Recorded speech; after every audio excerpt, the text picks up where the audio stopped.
నమస్కారం ఘంటారావానికి స్వాగతం. ముందుగా ప్రధాన అంశాలు. మరో గంటలో కేంద్రంలో కొలువు తీరనున్న మోదీ సర్కార్. ప్రముఖుల రాకతో ఢిల్లీలో భద్రత కట్టుదిట్టం.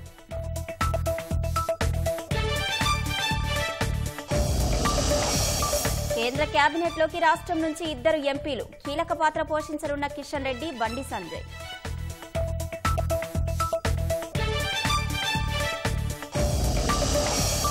అక్షరాల రారాజు రామోజీకి తుది వీడ్కోలు. అశేష జనసంద్రం నడుమ సాగనంపిన అక్షర సైన్యం.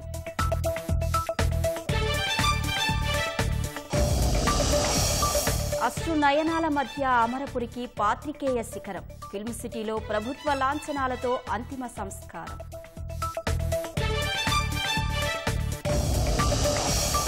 సంగారెడ్డి జిల్లా సదాశివపేట మండలంలో ఘోర రోడ్డు ప్రమాదం. 2 లారీలు, కారు ఢీకొని 2 మరణం.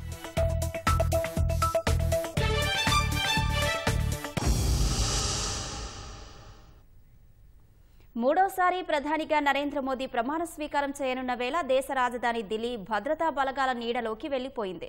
రాష్ట్రపతి భవన్ చుట్టూ బహుళ అంచెల భద్రతను ఏర్పాటు చేశారు. ఇంటెలిజెన్స్ వ్యవస్థలు, సీసీ కెమెరాలు, డ్రోన్లతో అడుగడుగునా నిఘా పెట్టాయి. శాంతి భద్రతలకు ఎలాంటి విఘాతం కలగకుండా ట్రాఫిక్ మళ్లింపు సహా ఇతర జాగ్రత్తలు తీసుకున్నారు.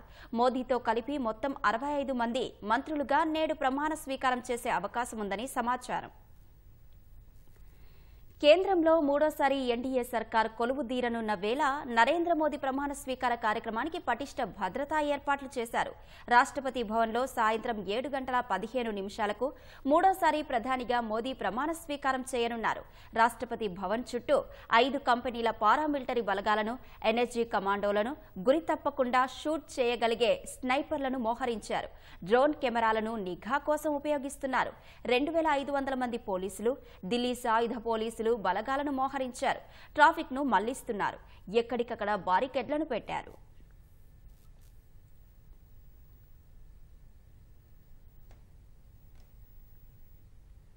దక్షిణాసియా సహకార సమాఖ్య సార్క్ సభ్య దేశాల నాయకులను కూడా మోదీ ప్రమాణ స్వీకార కార్యక్రమానికి ఆహ్వానించడంతో ఢిల్లీలో హై అలర్ట్ ప్రకటించారు.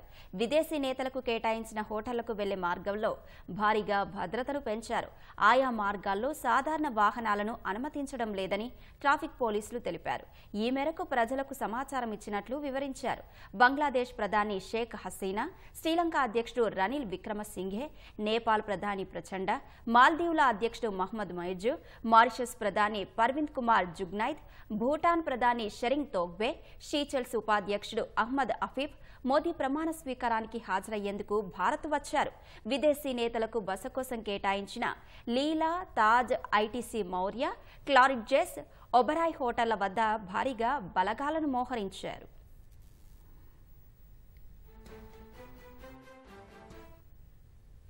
ఎన్డీఏ భాగస్వామ్య పక్షాలకు ప్రధాని మోదీ తేనీటి విందు ఇచ్చారు.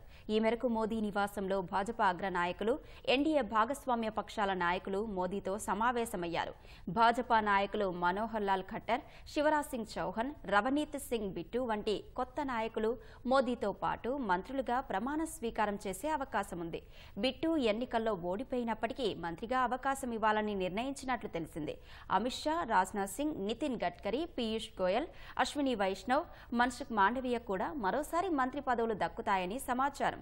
జ్యోతిరాదిత్య సింధియా, జితిన్ ప్రసాద, రక్షా ఖడ్సే వంటి నాయకులకు కూడా మంత్రివర్గంలో చోటు ఇస్తారని తెలుస్తోంది.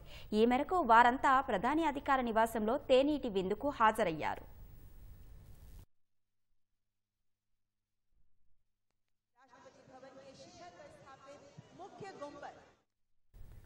నిర్మలా సీతారామన్, సర్బానంద సోనోవాల్, కిరణ్ రిజిజు కూడా ప్రమాణ స్వీకారం చేసే అవకాశం ఉంది. తెలుగుదేశం ఎంపీ రామ్మోహన్ నాయుడు, పెమ్మసాని చంద్రశేఖర్, జేడీయూ నేతలు లలన్ సింగ్, రామ్నాథ్ ఠాకూర్లకు మంత్రి పదవులు ఖాయమైనట్లు సమాచారం. చిరాగ్ పాసవాన్, జితాన్ రామ్ మాంఝీ, హెచ్డి కుమారస్వామి, జయంత్ చౌదరికి మంత్రివర్గంలో చోటు దక్కనుందని తెలుస్తోంది. తెలంగాణ నుంచి భాజపా నేతలు బండి సంజయ్, జి కిషన్ రెడ్డికి మంత్రి పదవులు ఎంపిక చేసినట్లు వారి సన్నిహిత వర్గాలు తెలిపాయి. భాజపా అధ్యక్షుడి ఈ నెలాఖరుకు పదవీకాలం పూర్తి చేసుకోనున్న జేపీ నడ్డాను తిరిగి ప్రభుత్వంలో తీసుకుంటారనే ప్రచారం సాగుతోంది. వీరంతా మోదీ నివాసానికి వెళ్లి ఆయనతో సమావేశమయ్యారు.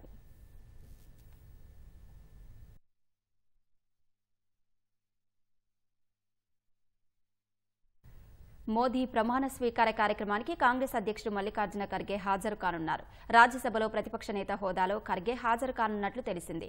ఇండియా కూటమిలోని కీలక నేతలతో సుదీర్ఘ చర్చలు జరిపిన అనంతరం కాంగ్రెస్ ఈ నిర్ణయానికి వచ్చినట్లు తెలుస్తోంది. ఖర్గేతో పాటు సోనియా గాంధీకి కూడా ప్రమాణ స్వీకారోత్సవానికి భాజపా ఆహ్వానం పంపింది. తృణమూల్ కాంగ్రెస్ పార్టీ ప్రమాణ స్వీకారానికి హాజరు కావటం లేదని ప్రకటించింది. భాజపా నేత ప్రహ్లాద్ జోషి తమను ఆహ్వానించారన్న తృణమూల్ నేత సుదీప్ బందోపాధ్యాయ హాజరు కాకూడదని పార్టీ నిర్ణయించుకున్నట్లు చెప్పారు.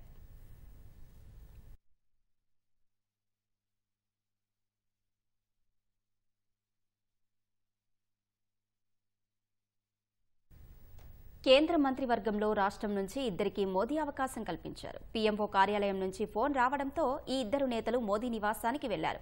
మోదీతో పాటు కేంద్ర మంత్రులుగా వీరు ప్రమాణ స్వీకారం చేయనున్నారు. రాష్ట్రం నుంచి ఇద్దరికి కేంద్ర మంత్రి పదవులు దక్కడంతో కాషాయ శ్రేణులు సంతోషాన్ని వ్యక్తం చేస్తున్నాయి. ఎవరికి ఏ శాఖ వరిస్తోందన్న ఉత్కంఠ, ఆసక్తి నెలకొంది. సార్వత్రిక ఎన్నికల్లో సికింద్రాబాద్ నుంచి 18వ లోక్సభకు ఎన్నికైన గంగాపురం కిషన్ రెడ్డికి, కరీంనగర్ ఎంపీ బండి సంజయ్కి భాజపా అధిష్టానం మంత్రివర్గంలో చోటు కల్పించింది. సాయంత్రం 7:15 జరిగే ప్రమాణ స్వీకారోత్సవ కార్యక్రమంలో కిషన్ రెడ్డి, బండి సంజయ్ కేంద్ర మంత్రులుగా ప్రమాణ స్వీకారం చేయనున్నారు. ఈ ఇద్దరు నేతలు పార్టీలో అంచులంచులుగా ఎదిగి పార్టీ బలోపేతం కోసం కృషి చేశారు. రంగారెడ్డి జిల్లా కందుకూరు మండలం తిమ్మాపూర్లో 1960లో కిషన్ రెడ్డి మధ్యతరగతి రైతు కుటుంబంలో జన్మించారు. జయప్రకాష్ నారాయణ స్ఫూర్తితో జనతా పార్టీ యువ కార్యకర్తగా 1977లో రాజకీయ రంగప్రవేశం చేశారు. 1980లో భాజపాలో కిషన్ రెడ్డి పూర్తికాలం కార్యకర్తగా చేరారు. 1990 నుంచి 92 వరకు బీజేవైఎం అఖిల భారత కార్యదర్శిగా పనిచేశారు. 2002లో భారతీయ జనతా యువమోర్చా జాతీయ అధ్యక్షుడిగా నియమితులయ్యారు. 2004లో హిమాయత్ నగర్ శాసనసభ స్థానం నుంచి తొలిసారి పోటీ చేసి గెలుపొందారు. నియోజకవర్గాల పునర్విభజనలో భాగంగా ఈ అసెంబ్లీ స్థానం అంబర్పేటలోకొచ్చింది. దీంతో 2009, 2014లో అంబర్పేట నుంచి పోటీ చేసి హ్యాట్రిక్ విజయాలు సొంతం చేసుకున్నారు. భాజపా శాసనసభాపక్ష నేతగానూ పనిచేశారు. 2010 నుంచి 2014 వరకు ఉమ్మడి ఆంధ్రప్రదేశ్లో పార్టీ అధ్యక్షుడిగా అవకాశం దక్కించుకున్నారు. రాష్ట్ర విభజన అనంతరం తెలంగాణ పార్టీ అధ్యక్షుడిగా 2014 నుంచి 2016 వరకు కొనసాగారు. 2018లో జరిగిన ముందస్తు శాసనసభ ఎన్నికల్లో ఓడిపోయిన కిషన్ రెడ్డి అనంతరం జరిగిన సార్వత్రిక ఎన్నికల్లో సికింద్రాబాద్ నుంచి పోటీ చేసి విజయం సాధించారు. దీంతో అనూహ్యంగా నరేంద్ర మోదీ మంత్రివర్గంలో చోటు దక్కించుకున్నారు. 2019 మే నుంచి 2021 జులై వరకు కేంద్ర హోంశాఖకు సహాయ మంత్రిగా బాధ్యతలు నిర్వర్తించారు. 2021 జులై నుంచి కేంద్ర సాంస్కృతిక, పర్యాటక, ఈశాన్య రాష్ట్రాల అభివృద్ధి శాఖ మంత్రిగా బాధ్యతలు చేపట్టారు. 2023 జులై నుంచి 4వసారి భాజపా రాష్ట్ర అధ్యక్షుడిగా కొనసాగుతున్నారు. ఇటీవల జరిగిన లోక్సభ ఎన్నికల్లో సికింద్రాబాద్ నుంచి కాంగ్రెస్ అభ్యర్థి దానం నాగేందర్పై గెలుపొంది కేబినెట్లో రెండోసారి కేంద్ర మంత్రిగా స్థానం సంపాదించుకున్నారు. 1971లో కరీంనగర్లో జన్మించిన భాజపా జాతీయ ప్రధాన కార్యదర్శి బండి సంజయ్ బాల్యం నుంచే ఆర్ఎస్ఎస్లో స్వయం సేవకుడుగా పనిచేశారు. ఏబీవీపీలో పట్టణ కన్వీనర్, ఉపాధ్యక్షునిగా, రాష్ట్ర కార్యవర్గ సభ్యునిగా అవకాశం దక్కించుకున్నారు. ఎల్కే అద్వానీ చేపట్టిన సురాజ్ రథయాత్రలో వాహన పర్యవేక్షణ బాధ్యతలు నిర్వర్తించారు. కరీంనగర్ నగరపాలక సంస్థగా ఏర్పడిన తర్వాత తొలిసారి 48వ డివిజన్ నుంచి భాజపా కార్పొరేటర్గా, రెండోసారి అదే డివిజన్ నుంచి భారీ మెజారిటీతో విజయం సాధించారు. వరుసగా 2 పర్యాయాలు కరీంనగర్ నగర భాజపా అధ్యక్షునిగా సేవలందించారు. 2019 లోక్సభ ఎన్నికల్లో కరీంనగర్ ఎంపీ అభ్యర్థిగా పోటీ చేసి భారాస అభ్యర్థి వినోద్ కుమార్పై 96,000 పైచిలుకు ఓట్లతో ఘన విజయం సాధించారు. 2019 OBC welfare parliament committee, urban development parliament committee, tobacco board సభ్యునిగా పనిచేశారు. 2020లో భాజపా రాష్ట్ర అధ్యక్షుడిగా అవకాశం సొంతం చేసుకున్నారు. 2023 జులైలో అధ్యక్ష బాధ్యతల నుంచి బండి సంజయ్ని అధిష్టానం తప్పించింది. కొద్ది రోజులకే 2023లో జాతీయ ప్రధాన కార్యదర్శిగా అవకాశం కల్పించింది. 2024 సార్వత్రిక ఎన్నికల్లో కరీంనగర్ ఎంపీగా 2,25,000కు పైగా ఓట్ల ఆధిక్యంతో రెండోసారి విజయం సాధించారు. ఇప్పుడు నరేంద్ర మోదీ మంత్రివర్గంలో బండి సంజయ్ తొలిసారి అవకాశం దక్కించుకున్నారు. సికింద్రాబాద్లో కాంగ్రెస్ ముసుగులో మజ్లిస్ పోటీ చేసిందని భాజపా ఎంపీ కిషన్ రెడ్డి ఆరోపించారు. అయినప్పటికీ లోక్సభ నియోజకవర్గ ప్రజలు సమర్థవంతంగా తిప్పికొట్టారని తెలిపారు. ఢిల్లీలో మీడియా సమావేశం నిర్వహించిన కిషన్ రెడ్డి దక్షిణ భారతదేశంలో భాజపాను మరింత పటిష్టం చేయాలని కార్యకర్తలను కోరారు. సాధారణ కార్యకర్తలను గల్లీ నుంచి ఢిల్లీ వరకు తీసుకెళ్లి కేంద్ర మంత్రులుగా చేసిన ఘనత భాజపాకే దక్కుతుందని కొనియాడారు. రాష్ట్ర అభివృద్ధి కోసం తన వంతు కృషి చేస్తానని కిషన్ రెడ్డి స్పష్టం చేశారు. ఏ పార్టీతో పొత్తు లేకుండా 8 స్థానాలు సంపాదించడము, మరి పార్టీ చరిత్రలో మొదటిసారి తెలంగాణలో అత్యధికమైనటువంటి సీట్లు, అత్యధికమైనటువంటి ఓట్లు పొందడం జరిగింది. శాసనసభ ఎన్నికలు ఎప్పుడు వచ్చినా కూడా మరి 88 శాసనసభ స్థానాలు భారతీయ జనతా పార్టీ గెలవాలి. భారతీయ జనతా పార్టీ తెలంగాణ రాష్ట్రంలో అధికారంలో రావడానికి అందరము అంకిత భావంతో పనిచేయాల్సి ఉంటుందని ఈ సందర్భంగా మనయేస్తాం. సంకల్ప పత్రాన్ని అమలు చేసే విషయంలో భారతీయ జనతా పార్టీ అంకిత భావంతో పనిచేస్తుందనే విషయాన్ని ఈ సందర్భంగా మనయేస్తాం. గత 10 సంవత్సరాలుగా 4 కోట్ల ఇళ్ల నిర్మాణం చేయడం జరిగింది పేదలు. వచ్చేటువంటి 5 సంవత్సరాలు మరొక 3 కోట్ల ఇండ్లు భారతీయ జనతా పార్టీ ప్రభుత్వం కట్టివ్వబోతుందని సందర్భంగా మనయేస్తున్నాం. సికింద్రాబాద్ కాన్స్టిట్యున్సీలో కాంగ్రెస్ పార్టీ ముసుగులో మజ్లిస్ పార్టీ పోటీ చేసింది. అయినప్పటికీ సికింద్రాబాద్ కాన్స్టిట్యున్సీకి సంబంధించినటువంటి ప్రజలు దాన్ని సమర్థవంతంగా ఎదుర్కొన్నారన్న విషయాన్ని ఈ సందర్భంగా మనయేస్తూ కరీంనగర్ ఎంపీ బండి సంజయ్కి కేంద్ర మంత్రి పదవి దక్కడంతో ఆయన కుటుంబ సభ్యులు ఆనందం వ్యక్తం చేస్తున్నారు. ఆయన నివాసంలో మిఠాయిలు పంచి సంబరాలు చేసుకున్నారు. సామాన్య కార్యకర్తకు దక్కిన గౌరవంగా భావిస్తూ పార్టీ శ్రేణులు టపాసులు కాల్చి సంబరాలు జరుపుకున్నారు. సంజయ్కి కేంద్ర మంత్రి పదవి లభించడం పట్ల కరీంనగర్ ప్రజల్లో సంతోషాలు వెల్లివిరుస్తున్నాయి. सब कार्यकर्ताओं को धन्यवाद करना चाहते हैं कि हम लोग हमारे साथ है, हमको सबको सपोर्ट किया. We have seen this day because of the कार्यकर्ताs only and the central leadership and state leadership. Thank you one and all. మూడోసారి ప్రధానిగా బాధ్యతలు చేపట్టబోతున్న నరేంద్ర మోదీపై అభిమానంతో ఓ అభిమాని 3 కిలోల వెండితో భాజపా పార్టీ గుర్తు కమలాన్ని తీర్చిదిద్దారు. జమ్మూకు చెందిన రింకు చౌహాన్ ఆభరణాల తయారీదారుడు. భారతీయ జనతా యువ మోర్చా సభ్యుడైన చౌహాన్ మూడోసారి ప్రధానిగా ప్రమాణ స్వీకారం చేయబోతున్న మోదీపై తన అభిమానాన్ని చాటి చెప్పేలా ఏదైనా రూపొందించాలని భావించారు. స్వతహాగా తాను ఆభరణాల తయారీదారుడు కావడంతో తన దగ్గర ఉన్న 3 కిలోల వెండితో భాజపా పార్టీ గుర్తు కమలాన్ని తయారు చేశారు.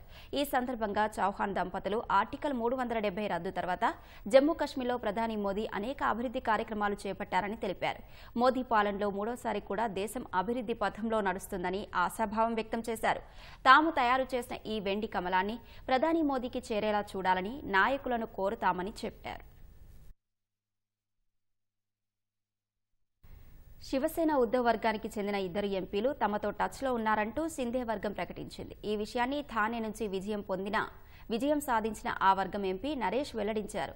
ఇప్పుడు ఆ 2 ఎంపీలు వస్తే అనర్హత వేటుపడే అవకాశం ఉండడంతో 6 ఎంపీలతో కలిసి ఎన్డీఏలో చేరేందుకు యత్నిస్తున్నారని ఆయన వివరించారు. ఆపరేషన్ బౌ అండ్ యారో విజయం సాధిస్తుందని తెలిపారు. ఇండియా కూటమి ప్రభుత్వం ఏర్పాటు చేస్తుందని ఉద్ధవ్ వర్గం ఎంపీలు భావించారని ఎంపీ నరేష్ అన్నారు. వారి నియోజకవర్గాల్లో అభివృద్ధి పనులు కోరుకుంటున్నారని, అందుకే ప్రధాని మోదీకి మద్దతు ఇవ్వాలనుకుంటున్నారని తెలిపారు. అటు ఈ వ్యాఖ్యలపై ఉద్ధవ్ వర్గానికి చెందిన సుష్మా అంధారే స్పందించారు. జనాల దృష్టిని ఆకర్షించేందుకు నరేష్ ఇదంతా చేస్తున్నారని అన్నారు. అపరిపక్వమైన ఈ ప్రకటన ఆయన ఆలోచన తీరును తెలియజేస్తోందన్నారు. అలాంటి వారిని సీరియస్గా తీసుకోకూడదన్న ఆమె ఎంపీల పేర్లు ఉంటే వాటిని బహిర్గతం చేయాలని అన్నారు. కేంద్ర మంత్రి పదవులు పొందేందుకు ఆయన ఇలాంటివి చేస్తున్నారని తిప్పికొట్టారు. ఇప్పుడు ప్రకటనలు.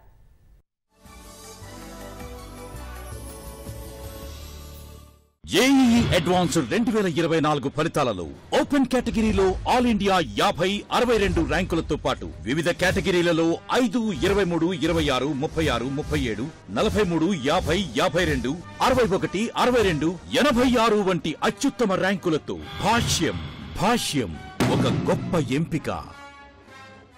మీరు మీ లైఫ్ పార్ట్నర్ కోసం వెతుకుతున్నారా? అయితే పెళ్లి సందడి మొదలు పెట్టండి. ఎందుకంటే telugushadi.com 30-day money back guarantee తో మీ లైఫ్ పార్ట్నర్ మీరు ఈజీగా వెతకండి. పెళ్లికి పిలవడం మర్చిపోద్దే.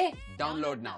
జేఈఈ అడ్వాన్స్డ్ 2024 ఫలితాలలో ఓపెన్ కేటగిరీలో ఆల్ ఇండియా 50-62 ర్యాంకులతో పాటు వివిధ కేటగిరీలలో 5, 23, 26, 36, 37, 43, 50, 52, 61, 62, 86 వంటి అత్యుత్తమ ర్యాంకులతో భాష్యం ఒక గొప్ప ఎంపిక.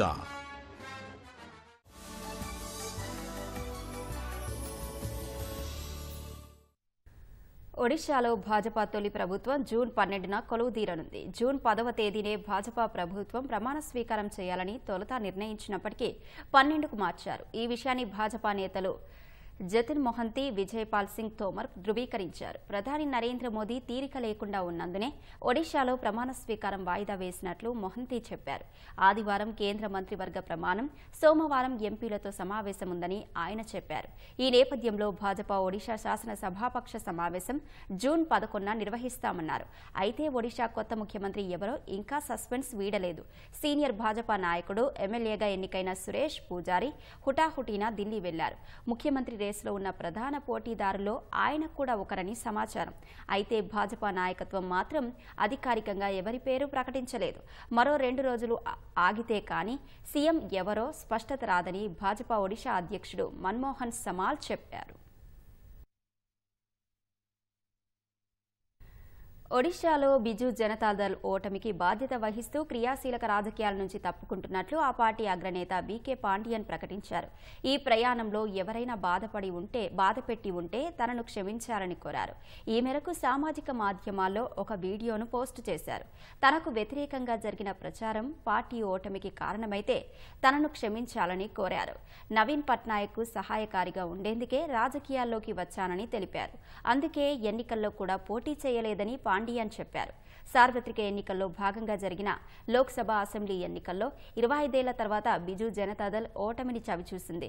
అసెంబ్లీ ఎన్నికల్లో భాజపా 78 స్థానాలు గెలుపొందితే బీజేడీ 51 స్థానాలకే పరిమితమైంది. లోక్సభ ఎన్నికల్లో భాజపా 20 స్థానాలు నెగ్గితే బీజేడీ 1 స్థానంలో కూడా విజయం సాధించలేదు. అభ్యర్థుల ఎంపిక నుంచి ప్రచారం వరకు పాండియన్ అన్నీ తానే వ్యవహరించారు. దీంతో ఓటమికి ఆయనే బాధ్యత తీసుకోవాలని అన్ని వైపుల నుంచి విమర్శలు వెల్లువెత్తాయి. మూడోసారి మోదీ ప్రమాణ స్వీకారానికి ముందే నీట్లో అవకతవకలు 24 లక్షల మంది అభ్యర్థుల భవిష్యత్తును నాశనం చేశాయని కాంగ్రెస్ మాజీ అధ్యక్షుడు రాహుల్ గాంధీ ఆరోపించారు. పార్లమెంటులో నీట్ విద్యార్థుల గొంతుకగా నిలిచి వారి సమస్యను ప్రస్తావిస్తానని రాహుల్ గాంధీ చెప్పారు. నీట్కు హాజరైన 1500 మందికి పైగా అభ్యర్థులకు గ్రేస్ మార్కుల కేటాయింపుపై సమీక్షకు 4 సభ్యుల ప్యానెల్ను ఏర్పాటు చేసినట్లు నేషనల్ టెస్టింగ్ ఏజెన్సీ ఎన్టీఏ ప్రకటించింది. ఒకే పరీక్షా కేంద్రంలో 6 విద్యార్థులు అత్యధిక మార్కులు సాధించారన్న రాహుల్ సాంకేతికంగా అది సాధ్యం కాదన్నారు. అయినప్పటికీ కేంద్ర ప్రభుత్వం పేపర్ లీక్ ఆరోపణలను తోసిపుచ్చుతోందని ఆయన విమర్శించారు. పేపర్ లీక్ల నుంచి ముక్తి కల్పిస్తామని తమ ఎన్నికల మేనిఫెస్టోలో హామీ ఇచ్చినట్లు రాహుల్ గుర్తు చేశారు. నీట్ అభ్యర్థుల గళాన్ని పార్లమెంటులో వినిపిస్తానని హామీ ఇస్తున్నట్లు ప్రకటించారు. ఇండియా కూటమి వారి గొంతును నొక్కే ప్రయత్నాలను సహించబోదని చెప్పారు. పశ్చిమ బెంగాల్లో హత్యకు గురైన బంగ్లాదేశ్ ఎంపీ అన్వరుల్ అజీం అనర్ కేసులో పోలీసులు కీలక పురోగతి సాధించారు. ఆయన శరీర భాగాల కోసం గాలింపు చర్యలు ముమ్మరం చేసిన అధికారులు ఓ కాలువలో మానవ ఎముకలను గుర్తించారు. ఈ కేసుకు సంబంధించి కీలక అనుమానితుడిని నేపాల్లో అరెస్టు చేసిన పోలీసులు భారత్కు తీసుకువచ్చారు. అతడిచ్చిన సమాచారం మేరకు గాలింపు చేపట్టగా బాధితుడిగా భావిస్తోన్న శరీర భాగాల ఎముకలు లభ్యమయ్యాయి. వైద్యులు, ఫోరెన్సిక్ నిపుణుల సమక్షంలో గాలింపు జరపగా కాలువలో మనిషికి సంబంధించిన ఎముకలు లభ్యమయ్యాయని పోలీసులు తెలిపారు. వాటిని ఫోరెన్సిక్ పరీక్ష కోసం పంపిస్తామని వెల్లడించారు. ఇతర శరీర భాగాల కోసం గాలింపు కొనసాగుతోందని చెప్పారు. ఇప్పటికే కొన్ని శరీర భాగాలు లభ్యమయ్యాయి. వాటిని నిర్ధారించుకోవడం కష్టంగా మారడంతో DNA పరీక్ష నిర్వహించేందుకు అధికారులు సిద్ధమయ్యారు. ఇందుకోసం బాధిత ఎంపీ కుమార్తె బంగ్లాదేశ్ నుంచి కోల్కతాకు రానున్నట్లు తెలుస్తోంది. దేశవ్యాప్తంగా ఇండియన్ ఇన్స్టిట్యూట్ ఆఫ్ ఇండియా IITలో ప్రవేశాల కోసం నిర్వహించిన JEE అడ్వాన్స్డ్ పరీక్షల్లో 48,248 మంది అర్హత సాధించారు.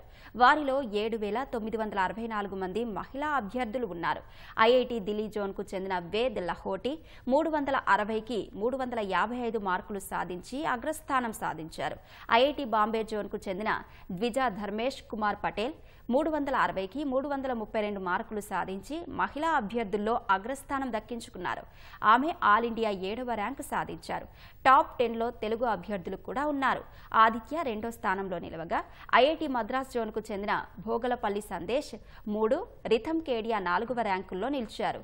పుట్టి కుశాల్ కుమార్ 5, రాజ్దీప్ మిశ్రా 6, కొడూరి తేజేశ్వర్ 8వ ర్యాంకు దక్కించుకున్నారు.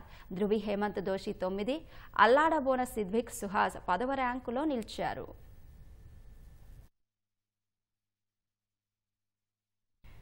అమెరికా అధ్యక్ష భవనం శ్వేత సౌధం వద్ద నిరసనల జ్వాలలు చెలరేగాయి. గాజా ఇజ్రాయెల్ యుద్ధాన్ని ముగించాలని, ఇజ్రాయెల్కు అమెరికా ఇస్తోన్న మద్దతును నిలిపివేయాలని కోరుతూ పాలస్తీనా మద్దతుదారులు పెద్ద ఎత్తున ఆందోళనలు చేశారు. దాదాపు 35,000 మంది నిరసనకారులు శ్వేత సౌధం వద్ద పాలస్తీనాకు అనుకూలంగా ర్యాలీ చేశారు. ఎర్రని వస్త్రాలు ధరించిన ఆందోళనకారులు ఫ్రీ పాలస్తీనా, ఇజ్రాయెల్కు అమెరికా సైనిక సాయం ఆపేయాలని నినాదాలు చేశారు. నిరసన సమయంలో అమెరికా అధ్యక్షుడు జో బైడెన్, ఆయన సతీమణి జిల్ ఇంట్లో లేరు. ప్రస్తుతం వారు ఫ్రాన్స్ పర్యటనలో ఉన్నారు. నిరసనల గురించి ముందే సమాచారం అందడంతో శ్వేత సౌధం వద్ద అధికారులు భద్రతను కట్టుదిట్టం చేశారు. నేరుగా శ్వేత సౌధానికి వెళ్లే రహదారి సహా పలు మార్గాలను మూసివేశామని, ఈ నిరసనలో ఒక్కరిని కూడా అరెస్టు చేయలేదని పోలీసులు వెల్లడించారు. కొద్ది కాలంగా అమెరికాలో పాలస్తీనా అనుకూల ఆందోళనలు పెద్ద ఎత్తున జరుగుతున్నాయి. తెలుగు జాతి చరిత్రలో మరో శకం ముగిసింది. ఉచ్ఛ్వాస నిశ్వాసలు జనోద్ధరణకి అంకితం చేసిన రాజయోగి, అక్షర కథన రంగాన కర్మయోగి, కడవరకు పనిలోనే పరిశ్రమించిన రామోజీరావు శాశ్వత విశ్రాంతి తీసుకున్నారు. నిత్యం ఉషోదయాన సత్యం నినదించే ఈనాడును, సామాన్యుడి గొంతుకగా నిలిచే ఈటీవీని తెలుగు జాతికి అందించి ఇక సెలవంటూ తిరిగి రాని లోకాలకు వెళ్లిపోయారు. తెలుగు ఖ్యాతిని గిన్నిస్ బుక్లోకి చేర్చిన రామోజీ ఫిల్మ్ సిటీ ఆవరణలోని స్మృతివనంలో శాశ్వత నిద్రలోకి జారుకున్నారు. తెలుగు రాష్ట్రాల ప్రముఖులు, రామోజీ గ్రూప్ సిబ్బంది తమ ఆత్మ బంధువుకు కడసారి వీడ్కోలు పలికారు. ఈనాడు గ్రూప్ సంస్థల చైర్మన్ రామోజీరావుకు కుటుంబ సభ్యులు, అభిమానులు, ఈనాడు గ్రూప్ సంస్థల ఉద్యోగులు అశ్రునయనాలతో అంతిమ వీడ్కోలు పలికారు. కొద్ది రోజులుగా అనారోగ్యంతో బాధపడుతూ శనివారం తెల్లవారుజామున 4:50 హైదరాబాద్లోని ఓ ఆసుపత్రిలో తుదిశ్వాస విడిచిన రామోజీరావు పార్థివ దేహాన్ని రామోజీ ఫిల్మ్ సిటీకి తరలించారు. అక్కడి కార్పొరేట్ కార్యాలయంలో శనివారం ప్రజల సందర్శనార్థం ఉంచారు. తర్వాత రామోజీరావు పార్థివ దేహాన్ని ఇంటికి తరలించారు. అక్కడ కుటుంబ సభ్యులు నివాళులర్పించారు. తర్వాత తెలంగాణ ప్రభుత్వం తరఫున పోలీసులు గౌరవ వందనం సమర్పించారు.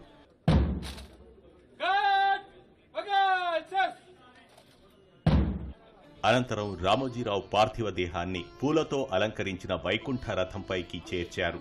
పుష్పాంజలి ఘటించిన కుటుంబ సభ్యులు పార్థివ దేహం ఇంటి నుంచి కదలి వెళ్తుండగా తీవ్ర ఉద్వేగానికి లోనయ్యారు.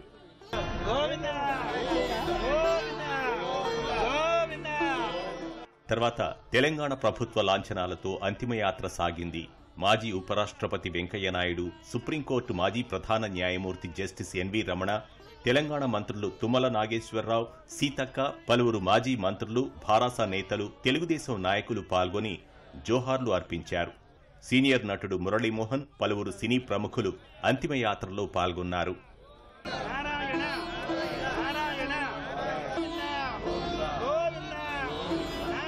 అక్షర సూర్యుడి ఆఖరి ప్రయాణం రామోజీ గ్రూప్ సంస్థల కార్యాలయాల మీదుగా సాగింది.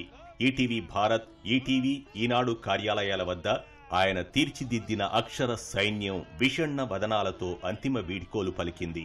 ఉద్యోగ జీవితాన్నిచ్చిన అన్నదాతకు ఆయా విభాగాల ఉద్యోగులు ఇక సెలవంటూ నివాళులర్పించారు. చైర్మన్ సార్ ఆశయాలు సాధిస్తామంటూ నినాదాలు చేశారు.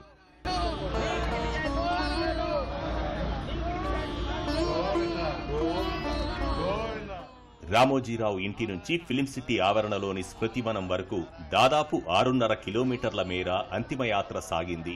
తెలుగు రాష్ట్రాల్లోని వివిధ ప్రాంతాల్లో పనిచేసే రామోజీ గ్రూప్ ఉద్యోగులు కూడా తరలివచ్చి వాహనం ముందు నడిచారు.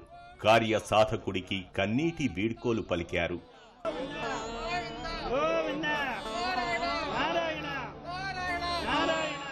అశ్రునయనాల మధ్య రామోజీరావు పార్థివ దేహం స్మృతివనానికి చేరుకుంది.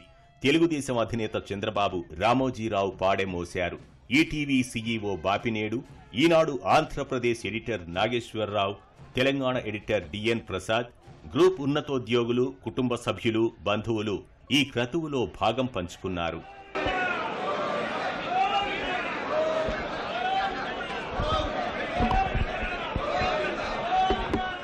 అనంతరం రామోజీరావు పార్థివ దేహాన్ని చితిపైకి చేర్చారు. ఆ తర్వాత తెలంగాణ ప్రభుత్వ అధికారిక లాంఛనాల ప్రకారం పోలీసులు గాల్లోకి కాల్పులు జరిపారు. ఆయన పెద్ద కుమారుడు కిరణ్ అంతిమ సంస్కారాలు నిర్వహించారు.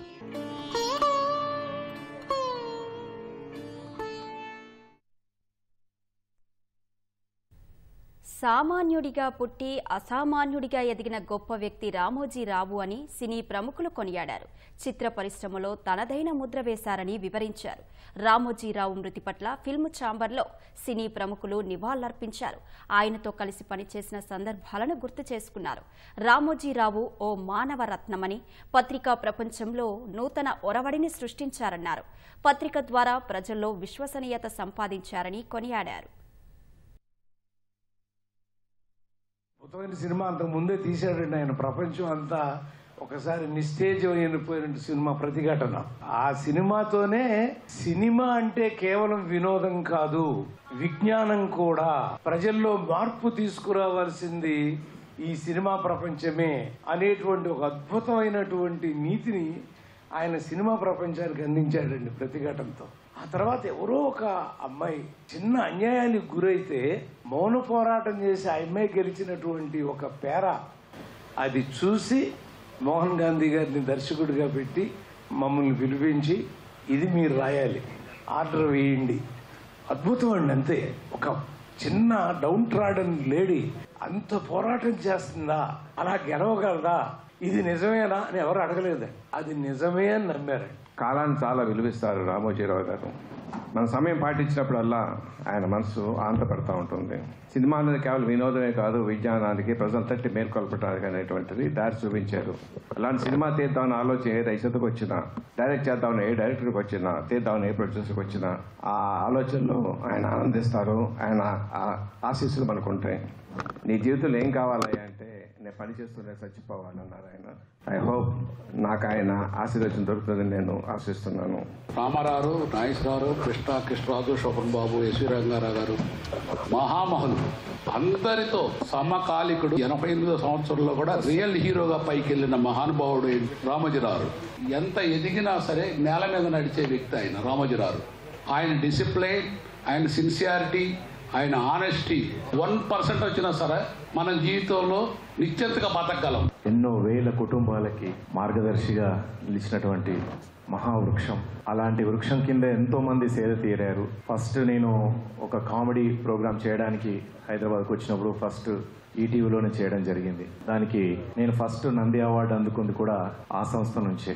ఈ తరం ఫిలిమ్స్లో అమ్మాయి కోసంలో నన్ను పెట్టుకొని హీరోగా పెట్టుకునేటువంటి టక్కున 4వ సినిమాకి అంత గొప్ప అవకాశం రావడానికి కారణమైన సినిమా ఆనందం. ఉషా కిరణ్ మూవీస్లో నుంచి వచ్చినటువంటి ఆనందం మూవీ అలాంటి ఒక గొప్ప మూవీని ఇచ్చి మళ్ళీ వెనక్కి తిరిగి చూసుకోకుండా, అంటే అదే ఫస్ట్ నా హిట్ మూవీ, అది కూడా మరి రామోజీరావు గారు పెట్టిన భిక్షే. ఈనాడు గ్రూప్ సంస్థల చైర్మన్ రామోజీరావు మృతి పట్ల విచారం వ్యక్తం చేస్తూ రాష్ట్ర వ్యాప్తంగా పలు సంస్థలు, సంఘాలు, అభిమానులు ఘనంగా నివాళులర్పించారు. హైదరాబాద్ రాజీవ్ నగర్లో యుగ పురుషుడికి శ్రద్ధాంజలి పేరిట కాలనీవాసులు సంతాప సభ నిర్వహించారు. ఈ కార్యక్రమంలో సినీ నటులు, దర్శకులు, అభిమానులు పెద్ద సంఖ్యలో పాల్గొన్నారు. సూర్యాపేట జిల్లా కోదాడలో అఖిలపక్ష నాయకులు, మేధావులు, జర్నలిస్టుల ఆధ్వర్యంలో రామోజీరావును స్మరించుకుంటూ మౌనం పాటించారు. సిద్దిపేట జిల్లా హుస్నాబాద్ అంబేద్కర్ చౌరస్తాలో రామోజీరావు మృతి పట్ల సంతాపం వ్యక్తం చేస్తూ పాత్రికేయులు ఆయన చిత్రపటానికి పూలమాలలు వేసి ఘనంగా నివాళులర్పించారు. నిజామాబాద్ జిల్లా రెంజల్ మండలం సాటపూర్ చౌరస్తాలో ప్రెస్ క్లబ్ సభ్యులు రామోజీరావు చిత్రపటానికి పూలమాలలు వేసి సంఘీభావం తెలిపారు. నల్గొండ జిల్లా హలియాలో MLA Kunduru Jaiveer Reddy, MLC MC Koti Reddy, ప్రజాప్రతినిధులు, పాత్రికేయులు రామోజీరావు చిత్రపటానికి నివాళులు అర్పించారు. నల్గొండ జిల్లా మిర్యాలగూడలోని ప్రధాన కూడళ్ల వద్ద ఈటీవీ, ఈనాడు మిత్రుల ఆధ్వర్యంలో రామోజీరావు చిత్రాలతో కూడిన ఫ్లెక్సీలను ఏర్పాటు చేశారు. భద్రాద్రి కొత్తగూడెం జిల్లా మనుగూరులోని అంబేద్కర్ కూడెల్లో అఖిలపక్ష నాయకులు, కమ్మ మహాజన సంఘం సభ్యులు రామోజీరావుకు నివాళులు అర్పించారు.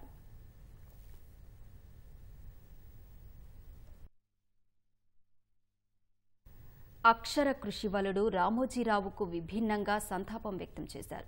నెల్లూరులో ఉమాశంకర్ అనే సూక్ష్మ కళాకారుడు తన కళ ద్వారా రామోజీరావుకు నివాళులర్పించారు. మర్రి ఆకుపై రామోజీరావు చిత్రాన్ని ఈనాడు పేరును రూపొందించారు. ప్రజా చైతన్యం కోసం పత్రికా రంగం ద్వారా రామోజీరావు సేవలందించారని ఉమాశంకర్ కొనియాడారు. అద్భుతమైనటువంటి అక్షర యోధుడు, అలాగే రామోజీ గ్రూప్ అధినేత అయినటువంటి రామోజీరావు గారు సంతాప దినంగా నేను ఆ మర్రి ఆకుపైన ఆయన యొక్క చిత్రాన్ని ఉదయం తెల్లవారుజామున లేచి మధ్యాహ్నం వరకు నేను తయారు చేసి ఆయనకు నా వంతుగా నేను ఘనమైనటువంటి నివాళులు అర్పించే విధంగా నేను తయారు చేశాను. అలాగే వారికి పవిత్రకు ఆత్మకు శాంతి కలగాలని, అలాగే వాళ్ళ కుటుంబ సభ్యులందరికీ కూడా ప్రగాఢ సానుభూతిని తెలియజేస్తూ ఇటువంటి మహనీయునికి మనము ఏ విధంగా చెప్పుకున్నా కూడా మనం రుణం తీర్చుకోలేము. రామోజీ గ్రూప్ సభ్యులందరికీ కూడా ప్రతి ఒక్కరికి కూడా పేరు పేరున నేను వారికి నా యొక్క సానుభూతిని తెలియజేస్తున్నాను. కాసేపట్లో రాష్ట్రపతి భవన్లో మూడోసారి ప్రధానమంత్రిగా మోదీ ప్రమాణ స్వీకారం చేయనున్నారు. ప్రత్యక్ష ప్రసారం ద్వారా చూద్దాం. जो महत्वपूर्ण व्यक्ति हैं उन पर निगाहें Yogi Adityanath,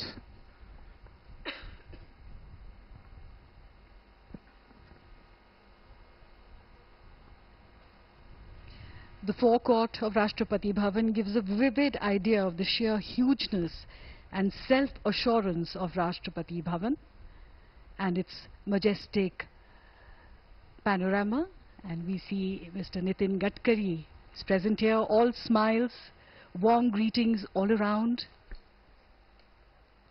But the big question is, who will take oath today? पिछली कुछ देर में जो हमने चेहरे देखे हैं लगता तो यही है, लेकिन संजीव, Mr. Kiran Rijiju, बिल्कुल former law minister. जी, श्री किरण रिजिजू,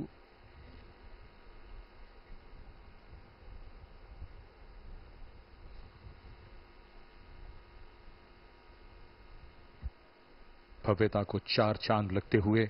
और आज जैसा कि हम सब जानते हैं दिल्ली में काफी गर्मी का मौसम, तापमान 44-45 डिग्री को छूता हुआ, लेकिन इस समारोह की भव्यता ने इस तरह की किसी भी परेशानी को भुला दिया है और सूरज अब ढलने लगा है, गर्मी कम होने लगी है, उत्सुकता बढ़ने लगी है। सबको इंतजार है कि बस कुछ ही देर में जब यहां पर प्रधानमंत्री का आगमन होगा और वो अपने मंत्रिमंडल के सहयोगियों के साथ शपथ लेंगे। संजीव, आपने डूबते हुए सूरज की बात की, तो डूबता हुआ सूरज इतिहास होता है और कोई भी सभ्यता तभी दीर्घजीवी होती है जब वो अपने इतिहास को जाने, समझे और उसकी उत्कृष्टता को आत्मसात करे। आज का यह समारोह भी गौरवशाली भारतीय इतिहास को आगे ले जाकर अनुपम ढंग से आधुनिक विश्व में अपनी श्रेष्ठता और अनूठेपन से रूबरू कराने का बेहतरीन अवसर है। बिल्कुल सही कहा आनंद, आज सूरज डूबेगा तो लोकतंत्र की नई सुबह भी तो होगी और उसी लोकतंत्र की नई सुबह का साक्षी बनने के लिए यहां पर तमाम लोग उपस्थित हैं। इसमें महान विभूतियां भी हैं, जनप्रतिनिधि भी हैं, आध्यात्मिक गुरु भी हैं और साथ ही साथ जिन लोगों ने अपने मतों का प्रयोग कर इन जनप्रतिनिधियों को यहां तक पहुंचाया है, देश के तमाम नागरिक भी हैं। So Anand, let us celebrate this momentous occasion, this triumph of democracy. Let us salute the Indian citizens who have shown the world the true meaning of power and responsibility. ये हैं केरल से लोकसभा के सदस्य सुरेश गोपी। पहली बार भारतीय जनता पार्टी ने केरल में लोकसभा में अपना प्रतिनिधि चुना है और सुरेश गोपी वहां का प्रतिनिधित्व करते हुए